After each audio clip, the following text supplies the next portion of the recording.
Kuby a Sáňky vytáhli ven také děti z Bělé nad Radbuzou, nasedli na autobus a vyrazili směr Bavorsko.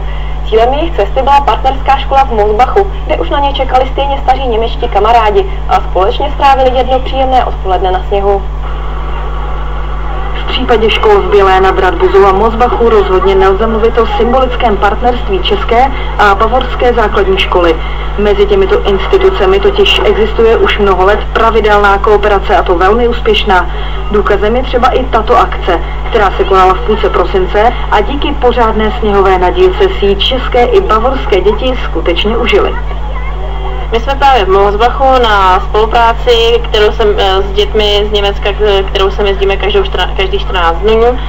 Jezdíme sem na sportovní hry, většinou jsme v tělocvičně, teď jsme využili toho, že nám nasněžilo, takže ještě před Vánoci jsme to chtěli trošku zpříjemnit takovými zimními radovánkami. Partnerství těchto škol zahrnuje celou řadu společných akcí. Děti z obou škol se navštěvují každý týden. Jednou na straně české, jednou na bavorské.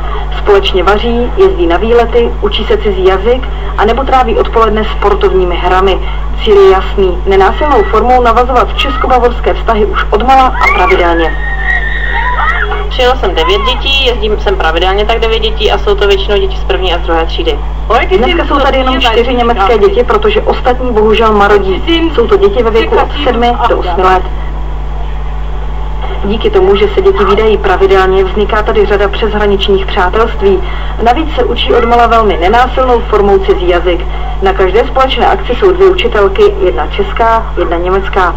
Často se stává, že když například německá lektorka vysvětluje hru, která bude následovat, české děti už rozumějí. A i to je jistě jeden z cílů této velmi příkladné spolupráce. Děti vůbec neřeší, jestli si rozumí, nerozumí, oni si to prostě řeknou německé děti, německy, české, česky a většinou si porozumí, že jo? Protože oni to okoukají, něco jim přeložíme, vysvětlíme, co jak máme dělat, ale už se vezmou i do dvojic a spolu prostě si hrajou, není to problém. A protože se akce konala těsně před Vánoci, nemohli jsme se nezeptat, o co si děti napsali Ježíškovi. Já bych si přál od Ježíška krabičku s gormitama. Ich wünsche mir zu Weihnachten nové body. Popis, potom bych si přála mačle do vlasů, bych jsem si přál od Ježíška Spidermana, Lego, jeřábo. Jak sami vidíte, rozhodně žádné z dětí při tomto odpolední netrápilo, že někdo je z Německa a někdo z Česka. I to je velmi pozitivní pro budoucnost a dobré česko-bavorské vztahy. Vymazat v mysli dnes už neexistující hranice mezi našimi státy a překonat stále ještě někdy panující předsudky vůči přeshraničním sousedům.